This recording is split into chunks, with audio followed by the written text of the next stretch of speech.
সব বাধা পেরিয়ে সাকসেসভাবে রূপার চোখের অপারেশন হয় আর এরপরেই দৃষ্টি ফিরে পেতে না পেতেই সকলের সামনে মিশকাকে শেষ করে দিল রূপা। হ্যাঁ বন্ধুরা, অনুরাগে ছোঁয়ার আগামী পর্বতে আমরা ঠিক এমনটাই দেখতে চলেছি। রূপার মনে একটাই আশা যে সে নিজের চোখের দৃষ্টি ফিরে পাবে, আবারও নিজের বাবা মাকে চোখের সামনে দেখবে, পুরো পরিবারটা আবারও এক হবে, সবটা আগের মতো ঠিক হয়ে যাবে। কিন্তু মিশকা এটা হতে দেবে না।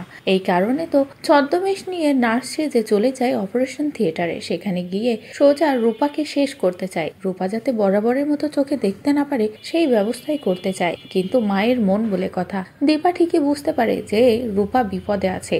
এটা বুঝতে পেরে দীপা ছুটে যায়। মিশকা তো চোখের সামনে দীপাকে দেখে রূপার কোনো ক্ষতিই করতে পারে না। মিশকার সাথে দীপার এমন লড়াই হয় যে দীপায় মৃত্যুর মুখে পৌঁছে যায়, তবুও রূপার কোনো ক্ষতি হতে দেয় না। এদিকে ডক্টররা খুব সাকসেস ভাবে রূপার চোখের অপারেশনটাও কমপ্লিট করে। কিন্তু রূপা এটাই অপেক্ষা করতে থাকে যে সে চোখ খুলে নিজের মাকে দেখবে। এদিকে সূর্যও তো দুশ্চিন্তায় আছে। একদিকে দীপা, একদিকে রূপা, কি করবে সূর্যও বুঝতে পারছে না।